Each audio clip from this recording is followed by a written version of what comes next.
अस्सलातु वस्सलामु अलैका या सय्यदी या रसूल अल्लाह, अस्सलातु वस्सलामु अलैका या सय्यदी या ख़ातमन नबिय्यीन। कुछ ख़वातीन ने यह सवाल पूछा है कि कुर्सी पर नमाज पढ़ने की शरई हैसियत क्या है। नाज़रीन व सामिईन, अल्लाह जल्ल जलालुहु व अम्मा नवालुहु व आज़म शानुहु ने कुरान मजीद फ़ुरक़ान हमीद में इरशाद फरमाया, ला युकल्लिफुल्लाहु नफ्सन इल्ला वुसअहा। अल्लाह किसी जान पर बोझ नहीं डालता मगर उसकी ताकत बाहर।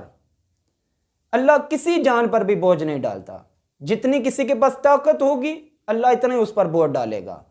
तो नाज़रीन व सामिईन, अब कुर्सी पर नमाज तब पढ़ी जाती है जब कोई शरई उज़र हो।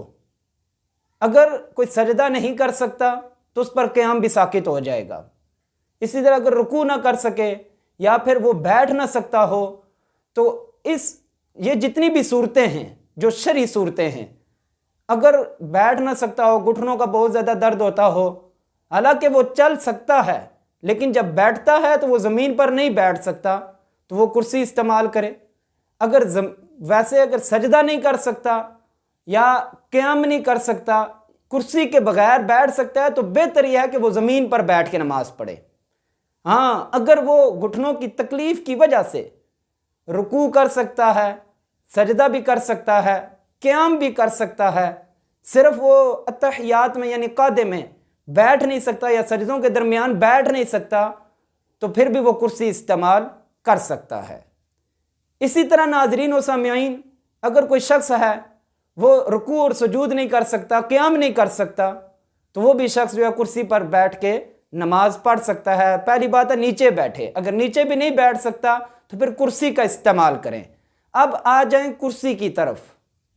कुर्सी पर बैठकर कैसे नमाज पढ़ेगा? बकिया नमाज सारी उसी तरह ही है जैसे मर्द पढ़ते हैं, कहाँ तक हाथ उठाने हैं, कानों तक हाथ उठाने हैं। औरतें हैं तो कंधों तक हाथ उठाने हैं, और फिर तकबीर तहरीमा कह के मर्द जो है वो नाफ के नीचे हाथ बांध लेंगे और औरत जो है वो सीने पर छाती के नीचे हाथ बांध देगी, उल्टे हाथ पर सीधे हाथ की हथेली आ जाएगी। बाकी सारा तरीका उसी तरह है। सना पढ़नी, आगे बिस्मिल्लाह औज़ बिल्लाह, फिर आगे फातिहा शरीफ, आगे जनाब सूरत का मिलाना, सारा तरीका उसी तरह ही है, कोई मुख्तलिफ नहीं है। अब आगे आकर जब रुकू करना है, इंतहाई ज़रूरी पहला मसला, इंतहाई ज़रूरी मसला आ गया है। जब रुकू करना है तो अपने हाथों को रानों पे रखना है। मर्द जो हैं वो घुटनों के करीब रखेंगे और औरतें जो हैं वो रानों के दरमियान में हाथ रखेंगी। अब रुकू में, इस रुकू का ताल्लुक अब पीठ से नहीं है, इसका ताल्लुक जो है वो हमारी गर्दन के साथ है। रुकू में हमने झुकना है, ज़रा इस तरह कम झुकना है, कम झुकना है रुकू में। ये मैं बैठा हुआ हूँ, ये अब झुकना है तो ये इतना झुकना है, ज़रा कम झुकना है सजदे की बनिस्बत। अब इसके बाद रुकू से सर को ऊपर उठाया तो पूरा सर उठाया, नहीं कि यहाँ से डायरेक्ट फिर सजदे में, नहीं, सही तरीके से उठाया, पूरा पढ़ा, समी अल्लाहु लिमन हमिदा रब्बाना वलकल हम्द।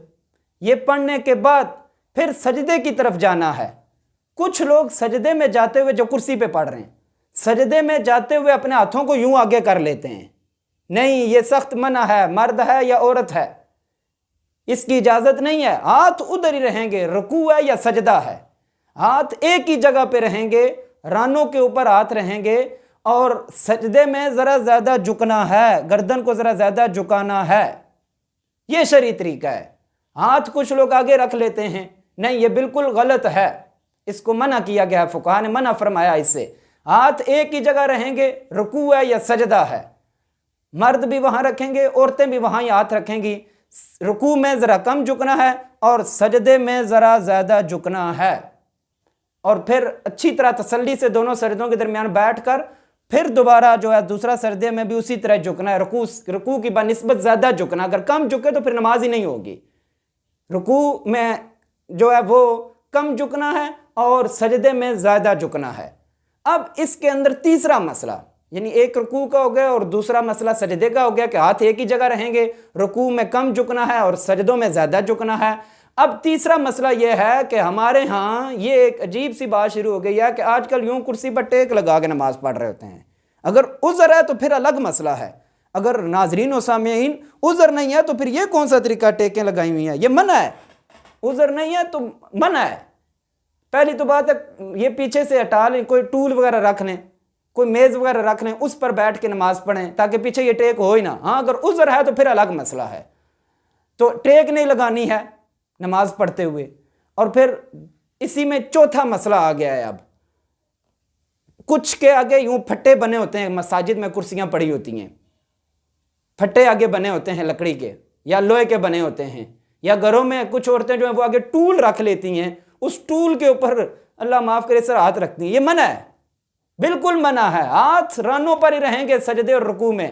یہ نہیں کہ رکوع میں ہاتھ جو ہے رانوں پہ رکھے اور بات سجدے کی آئی تو اس ٹول پہ رکھ لیے یا اس پھٹے پہ رکھ لیے یا اس پھٹے پہ سجدہ کرنا، یہ منع ہے. پھٹے پہ سجدہ کیا کرنا ہے؟ پھٹے پہ سجدہ ہوئے گا نہیں. جب نماز ہی اشاروں سے پڑھ رہے ہیں ہم لوگ تو پھر وہاں پھٹے کا کیا مطلب؟ تو اس پھٹے پہ بھی سجدہ نہیں کرنا ہے، اس ٹول پہ بھی سجدہ یوں آگے کر کے ہاتھ یوں اس پھٹے پہ لوگ منہ کو لے کر، یہ بہت بڑی غلطی ہے. یہ اس کو درست کریں، بلکہ ہاتھ رانوں پر ہی رہیں گے سجدے میں بھی اور رکوع میں بھی. رکوع میں ذرا کم جھکنا ہے، سجدے میں ذرا زیادہ جھکنا ہے، اور بقیہ نماز اسی طرح ہے جس طرح ہم عام حالت میں جو تندرست بندہ پڑھتا ہے اسی طرح بقیہ نماز پڑھنی ہے. یہ چند فرق ہیں کرسی کے. ٹیک نہیں لگانی ہے، کوشش کرنی ہے ایسی کرسی ہو جس کے پیچھے ٹیک ہو ہی نہ.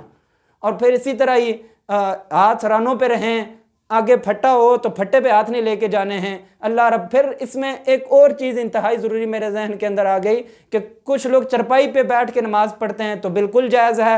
کچھ لوگ کہتے ہیں جی پاؤں زمین پر لگنے چاہیے. ایسی کوئی بات نہیں ہے. پاؤں نہ بھی لگیں تو نماز ہو جائے گی. پاؤں لگ جائیں تب بھی ہو جائے گی، نہیں لگیں گے تو تب بھی ہو جائے گی. ایسی کوئی بات نہیں ہے کہ کچھ لوگ کہتے ہیں جی پاؤں زمین پہ ہوں گے تو نماز ہوگی، ہم چرپائی اونچی ہے ہماری لہٰذا پاؤں نیچے نہیں لگ رہے. پاؤں کا مسئلہ ہے ہی نہیں ہے. پاؤں اونچے یا نیچے زمین پر ہیں نماز ہو جائے گی. اللہ رب العزت سے دعا ہے رب تعالیٰ میں صحیح معنوں میں نمازیں پڑھنے کی توفیق عطا فرمائے. جزاکم اللہ و احسن الجزا.